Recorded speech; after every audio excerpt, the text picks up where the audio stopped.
नमस्कार, मैं आस्था पांडे और आप देख रहे हैं सीरियस बात और रुक करेंगे यूपी बुलेटिन की ओर। यूपी बुलेटिन में बात होगी आगरा की, जहां श्री राम सेवा समिति के तत्वाधान में सामूहिक विवाह समारोह का भव्य आयोजन किया गया। साथ ही बात होगी अमेठी की, जहां नवीन पुलिस लाइन गौरीगंज स्थित परेड ग्राउंड में रिक्रूट आरक्षियों की आगामी दीक्षांत परेड के उपलक्ष्य में पूर्व अभ्यास कार्यक्रम का आयोजन किया गया। ऐसी तमाम खबरों पर विस्तार से करेंगे चर्चा। खबर बुलंदशहर से, जहां करप्शन फ्री इंडिया संगठन द्वारा आज तहसील सिकंदराबाद में जोरदार प्रदर्शन किया गया। संगठन के कार्यकर्ताओं ने प्राइवेट स्कूलों द्वारा शिक्षा के नाम पर की जा रही कथित लूट के खिलाफ आवाज उठाते हुए पैदल मार्च निकाला।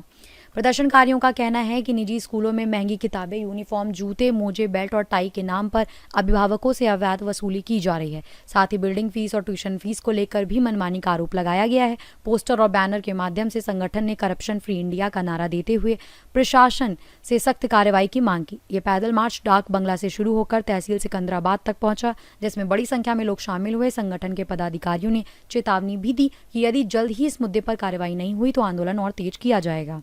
आज एक करप्शन फ्री इंडिया संगठन ने सिकंदराबाद के डाक बंगला के सामने निशंक जी की कोठी से लेकर के और सिकंदराबाद के बीच शहर होते हुए तहसील तक पहुंचे हैं और उसमें इस पैदल मार्च के माध्यम से सिकंदराबाद क्षेत्र में जो प्राइवेट स्कूलों की तानाशाही लूट है, उस लूट के विरोध में आज एक क्रांति का आगाज हम लोगों ने किया है और वहां पैदल मार्च के माध्यम से हम लोगों को जगाते हुए इस तहसील प्रांगण में पहुंचे हैं और तहसील के नायब तहसीलदार साहब को एक माननीय मुख्यमंत्री महोदय को एक संबोधित पत्र सौंपा और उसमें हमने मांग की है कि उत्तर प्रदेश में जो प्राइवेट स्कूलों की जो लूट शिक्षा के नाम पे चल रही है उसको तत्काल बंद किया जाए।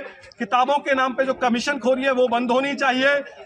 स्कूलों के द्वारा जूता, ड्रेस, टाई, बेल्ट के नाम पर जो लूट है वो बंद होनी चाहिए और जो वार्षिक एनुअल फीस के नाम पर जो लूट बच्चों के अभिभावकों के साथ की जा रही है उस पर भी तत्काल प्रभाव से लगाम लगाया जाए, क्योंकि करप्शन फ्री इंडिया संगठन के जिला अध्यक्ष सुशील प्रधान जी, प्रेमराज भाटी जी और इस शहर के नगर अध्यक्ष मलखान सिंह यादव पिछले कई दिनों से लगातार इस आंदोलन को आगे बढ़ा रहे हैं। पूर्व में भी तत्कालीन जिलाधिकारी सुरुचि शर्मा जी को हमने ज्ञापन दिया था और जिसके पश्चात उन्होंने आदेश जारी किया कि कोई भी विद्यालय 5 साल तक किताबें नहीं बदलेगा, ड्रेस नहीं बदलेगा, लेकिन आज भी उन्होंने आदेश दिया कि बुलंदशहर से सी न्यूज़ संवाददाता उमेश की रिपोर्ट।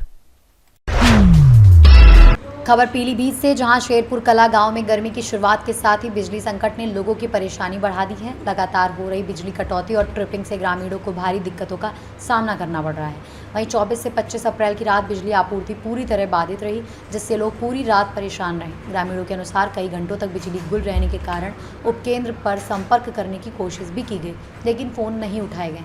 वहीं स्थिति बिगड़ने पर समाजसेवी सलमान खान अपनी टीम मिशन इम्पॉसिबल के साथ मौके पर पहुंचे और रात भर बिजली फॉल्ट की तलाश में जुट गए।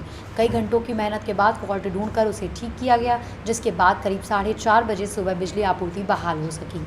ग्रामीणों का कहना है कि जब भी गांव में कोई बड़ी समस्या आती है तो सलमान खान और उनकी टीम सबसे पहले मदद के लिए आगे आते हैं, जबकि कई लोग सिर्फ राजनीतिक लाभ के समय पर ही नजर आते हैं। वहीं सलमान खान ने विद्युत विभाग के डुलमुल रवैये पर नाराजगी जताते हुए चेतावनी दी है कि यदि व्यवस्था में सुधार नहीं हुआ तो बड़ा आंदोलन किया जाएगा। इंशाल्लाह हमेशा की तरह आज भी हम लोग लगभग सुबह का 4 बज गया है, लाइट लेकर ही वापस जा रहे हैं। दुआओं में सब लोग याद रखना इंशाल्लाह। अस्सलाम वालेकुम। फजर की नमाज पढ़ो, फजर की नमाज। पीलीभीत से सी न्यूज़ संवाददाता हैदर खान की रिपोर्ट। खबर आगरा से, जहां जनपद के बरहन क्षेत्र के गांव खांडा स्थित एसआर जूनियर हाई स्कूल में श्री राम सेवा समिति के तत्वाधान में चतुर्थ सर्वधर्म सामूहिक विवाह समारोह का भव्य आयोजन किया गया। इस अवसर पर कुल 14 जोड़े वैदिक रीति रिवाजों के साथ विवाह बंधन में बंधे, जबकि 2 मुस्लिम जोड़ों का निकाह भी संपन्न कराया गया, जिससे कार्यक्रम में सर्वधर्म संभाव की झलक देखने को मिली। वही कार्यक्रम के मुख्य अतिथि प्रधानाचार्य डॉक्टर ममता शर्मा ने कहा कि सामूहिक विवाह से दहेज प्रथा और फिजूल खर्ची पर रोक लगती है, जिससे समाज को सकारात्मक दिशा मिलती है। आयोजकों प्रवीण गुप्ता और बॉबी गुप्ता ने सभी जोड़ों को गृहस्थी का सामान भेंट किया, जिसमें बेड, ड्रेसिंग टेबल, एलईडी बक्सा, फ्रिज, पंखा और बर्तन आदि शामिल रहे। आयोजकों ने बताया कि इस तरह के कार्यक्रमों का उद्देश्य समाज में दहेज प्रथा और अनावश्यक खर्च को रोकना है तथा बचत को बच्चे की शिक्षा और भविष्य निर्माण में लगाने के लिए प्रेरित करना है। वहीं इस अवसर पर क्षेत्र के कई गणमान्य लोग, समिति पदाधिकारी और बड़ी संख्या में ग्रामीण मौजूद रहे, जिससे पूरा कार्यक्रम उत्साह और सामाजिक एकता का संदेश देता नजर आया। आज यहाँ सामूहिक विवाह समारोह आयोजित किया गया, आपके द्वारा क्या कहना चाहेंगे? मैं ये कहना चाहूँगा, हम खन्ना जिला आगरा, मैं इसी गाँव से निकला हूँ और हम इस कार्यक्रम को चौथी बार कर रहे हैं। पहले हमने 11 करा, फिर 12 करा, फिर 11 करा, अब हमने 14 करा। एक को सम्मान भी दिया है। बात सम्मान और शादी की नहीं है, बात यह है कि किसी भी गरीब कन्याओं की दहेज के कारण, किसी भी गरीब कन्या की दहेज के कारण रुकावट न आए और सभी का स्वागत से सभी का शादी हो बच्चों। और मुझे खुशी होती है गाँव वासियों से मिलकर कि इतना उत्साह के साथ मेरे साथ मिलकर प्रधान जी और गौरी गुप्ता और हमारे शर्मा जी प्रधान, सब लोग मिलकर हम अच्छे से कार्य करते हैं। और आगे चल के भी किसी बेटी को ये तो देखना पड़े मेरी शादी नहीं हुई है, पैसे कारण नहीं हुई है, सामान के कारण नहीं है, दहेज प्रथा कम हो और ऐसे ही आगे बढ़ते रहे और ऐसे शादी हम करते रहें। धन्यवाद। खाना प्रधान जी, किस तरह का आयोजन है आपके गाँव में? हमारे गांव फांडा में श्री राम सेवा समिति द्वारा हमारे गांव के ही निकले हुए बोरे टिक्की वाले और प्रवीण घुमकर वाले, इन्होंने ये 4वां सम्मेलन है। हम इन दोनों भाइयों को तहे दिल से धन्यवाद देना चाहते हैं। इन्होंने हमारे गांव में आकर के एक परंपरा डाली और हम इन लोगों दोनों भाइयों का तहे दिल से धन्यवाद देना चाहते हैं। आज हमारे दान कुमार की इंटर कॉलेज की प्रिंसिपल शर्मा जी आई हैं मुख्य अतिथि के रूप में। हम इनका बहुत बहुत धन्यवाद देना चाहेंगे हमारे गांव में आने पर। और इस बार हमारे यहाँ गांव फांडा में 14 लड़कियों का सामूहिक विवाह है। इसमें 28 आइटम दान में दिए जाते हैं और बड़ा बढ़ चढ़ के हिस्सा लिया जाता है। हमारे यहाँ कोई भी पैसा नहीं लिया जाता है। लड़की की तरफ से 5100 रुपये लिए जाते हैं, वो भी हम उनमें जब विदा करते हैं उसे हम 5100 रुपये लिफाफा में करके दे देते हैं। क्षेत्रीय जनता को क्या संदेश देना चाहेंगे? क्षेत्रीय जनता से मेरा एक ही अपील है, ऐसे कामों में आलोचना न करके बढ़ चढ़ के हिस्सा लें। और ये गरीब लड़कियों की जिसकी शादी होती है, ये कुछ नहीं देगी तो आपको दुआ तो जरूर देगी। और मैं जनता से अपील करना चाहता हूँ कि अगली बार जो प्रोग्राम है तो सर्वसम्मति से ऐसे ही भव्य बनाने की कोशिश करेंगे हम। यही मैं आपकी जनता को अपील करता हूँ। ठीक, धन्यवाद।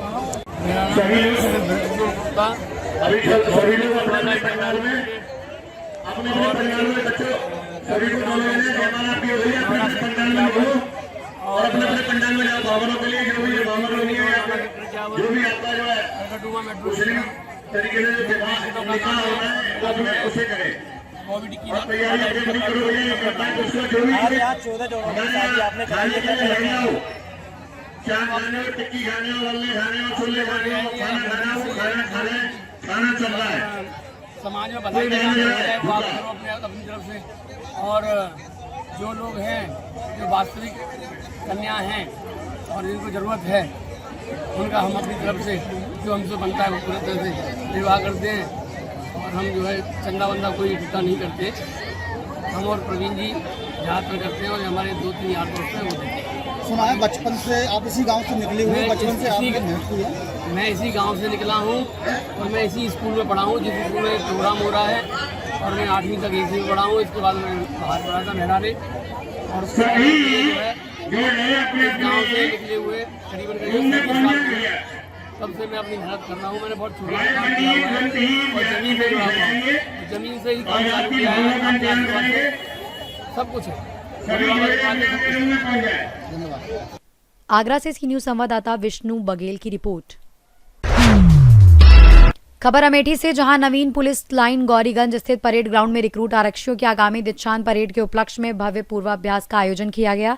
इस रिहर्सल का नेतृत्व पुलिस अधीक्षक अमेठी सरवणन टी ने किया। पूर्वाभ्यास में प्रशिक्षण प्राप्त कर रहे 60 टोलियों के कुल 194 रिक्रूट आरक्षियों ने अनुशासन और उत्साह के साथ प्रभावशाली प्रदर्शन किया। आपको बता दें, कार्यक्रम की शुरुआत पुलिस अधीक्षक द्वारा परेड की सलामी लेने और निरीक्षण के साथ हुई, जिसके बाद उन्होंने रिक्रूट आरक्षियों को संबोधित करते हुए उनका मनोबल बढ़ाया। समारोह की गरिमामयी और सफल बनाने के लिए पुलिस अधीक्षक ने संबंधित अधिकारियों की व्यवस्थाओं और सुरक्षा मानकों को लेकर आवश्यक दिशा निर्देश भी दिए। इस दौरान आंतरिक एवं ब्राह्म परीक्षाओं में उत्कृष्ट प्रदर्शन करने वाले रिक्रूट आरक्षियों को सम्मानित भी किया गया। वहीं कार्यक्रम में अपर पुलिस अधीक्षक ज्ञानेंद्र कुमार सिंह, क्षेत्र अधिकारी गौरीगंज अखिलेश वर्मा, क्षेत्र अधिकारी अमेठी मनोज कुमार मिश्रा सहित अन्य अधिकारी एवं कर्मचारी उपस्थित रहे। शिक्षकों को तैयार किया गया है और परसों चूँकि फाइनल है, तो क्या आपने इनको यहाँ पे देखा है? यूपी पुलिस का एक बड़ी उपलब्धि है। अभी 26 तारीख के बाद पूरा यूपी पुलिस को 60,000 पुलिस कांस्टेबल यूपी पुलिस में ज्वाइन करेंगे। इसके परिप्रेक्ष्य में 26 तारीख को जनपद अमेठी में टोटल 194 आरटीसी रिक्रूट्स का पासिंग आउट परेड आयोजित किया गया है और जिसके सापेक्ष आज इसका ग्रांड रिहर्सल किया गया, फुल ड्रेस रिहर्सल किया गया। उसका पूरा परेड का टर्नआउट तैयारियां हैं, उसका पूरा समीक्षा किया गया, निरीक्षण किया गया और हमारा पूरा उम्मीद है 26 तारीख को भी ये बेहतर परफॉर्मेंस करके एक बेहतर पासिंग आउट परेड आपको देखने को मिलेगी।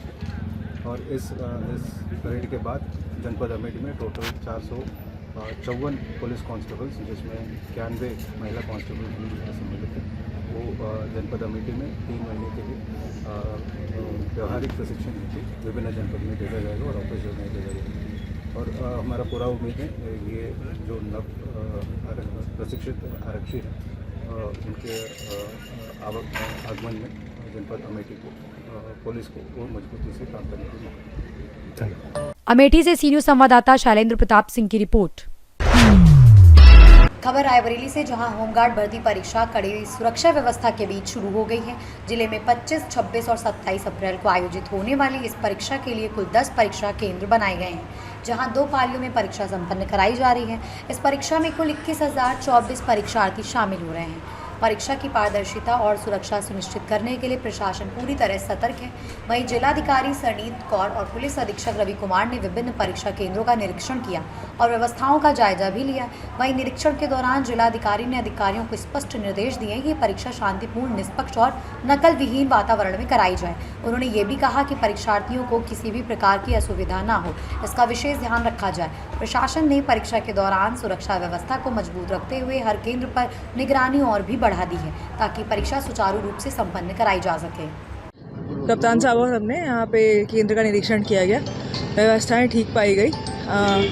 स्कूल में भी अच्छी व्यवस्था कराने के लिए बच्चों को पानी दिया जा रहा है साथ में, और बच्चे अच्छे से परीक्षा कर रहे हैं। धन्यवाद। रायबरेली से सीनियर संवाददाता मृदुलेश त्रिपाठी की रिपोर्ट।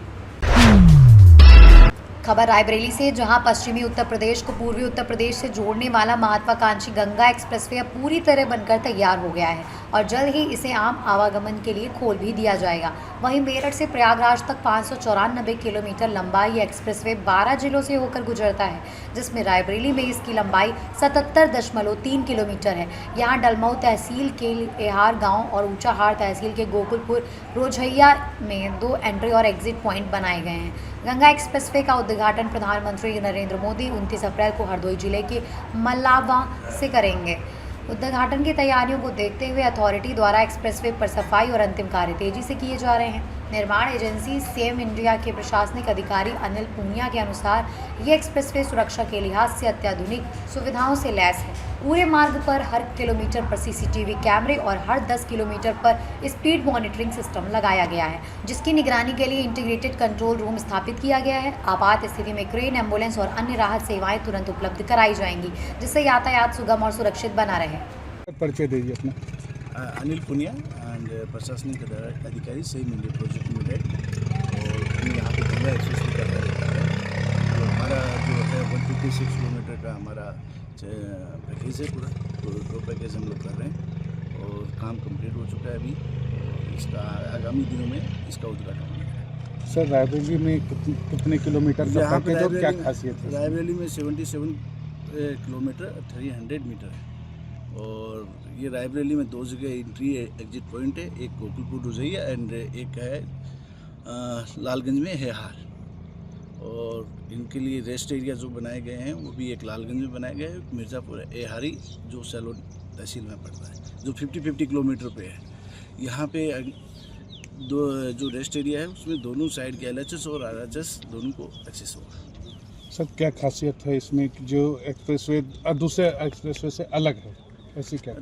इनका थोड़ा क्वालिटी में भी है और दूसरा क्या है कि यहाँ पे एक स्ट्रिप टाइप बनाया गया है किनारे पे 2.5 मीटर छोड़ के, जिसमें यदि गाड़ी जाती है तो वाइब्रेट करेगा पूरा, और यदि कोई सो रहा होगा या ड्राइवर को लंबी दूरी से चल रहा कि आ रहा है तो उसको सहायता होगी कि वो आंखें खुल सकती है, जिससे हादसा बचाया जा सकता है। सर सर्विस लेन को लेकर क्या है? सर्विस लेन पूरा कंप्लीट है सर। सर्विस लेन हमारा जो पैकेज है 2 पैकेज है उसमें पूरा कंप्लीट है। रायबरेली से सी न्यूज़ संवाददाता मृदुलेश त्रिपाठी की रिपोर्ट। फिलहाल इस बुलेटिन में बस इतना ही। बाकी देश और दुनिया की तमाम बड़ी खबरों के लिए बने रहिए सी न्यूज़ भारत के साथ।